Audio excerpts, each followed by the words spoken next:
Okay, this is what I'm working on right now.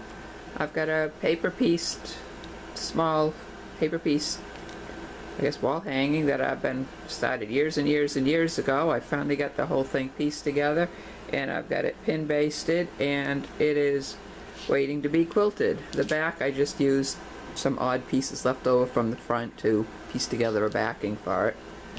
So that's one thing. And then next, somebody at Quilt Group was cutting some pieces with the AccuQuilt cutter. She was making hexagons, and it left these little scraps, she called them, that were triangles. And she gave them to me because they were scraps, and I like scraps. I think what I'm going to do is just sew them together and make rectangles out of them, and then maybe sash them with, actually I had this scrap here, sash them with another color and just make a quilt for a charity type quilt. So that's project 2. And then, Quilter's Palette. Someone from Quilter's Palette Quilt Show here on the Cape. I don't know if you can see this.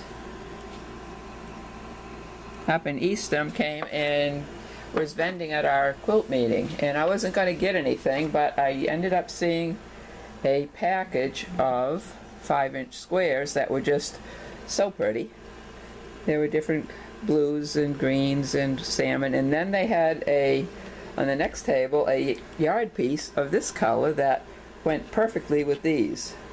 So I got them home, and I wasn't sure what I was going to do with them at the time, but I looked on the online, and I finally found a disappearing 9 patch, and I had to go back and buy another piece of fabric to use for the corner blocks, a little bit more of the salmon color to use as the sashing. And then I made a layout, and it will end up like this. So that's project 2.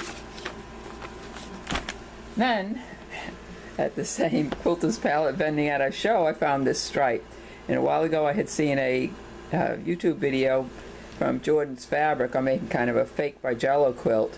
So I'm going to try doing that with this eventually, hopefully in the near future. Then when I went back to buy the additional fabric for my disappearing 9 patch, she had a sale on batiks. If you buy 3, you got 1 free. So, I mean, they were really pretty, but I didn't need any more fabric, and I wasn't going to get any until I saw this pattern here. And I thought, that is really a neat pattern. And I ended up finding 4 batiks. I guess this is a lighter one, not quite the right order. 4 batiks that I'm going to use for that. This is a darker color.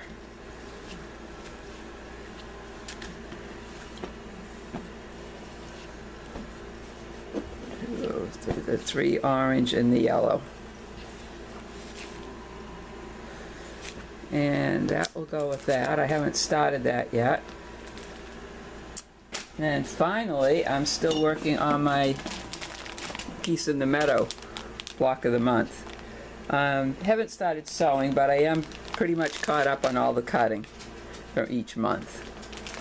So when I do get around to sewing, it should go quite well. I'll have all the pieces cut out, and I do have a few more pieces cut out for this 4th month that are coming. So I just don't usually buy block of the months, but I saw this one and I just couldn't resist this one. And finally, my take-along project, when I go anywhere, are my little English paper piece hexagons. I now have a good sized stack of these things made. And you can see they are pretty small. They're only fingernail size pretty much, but I have a whole stack of these now.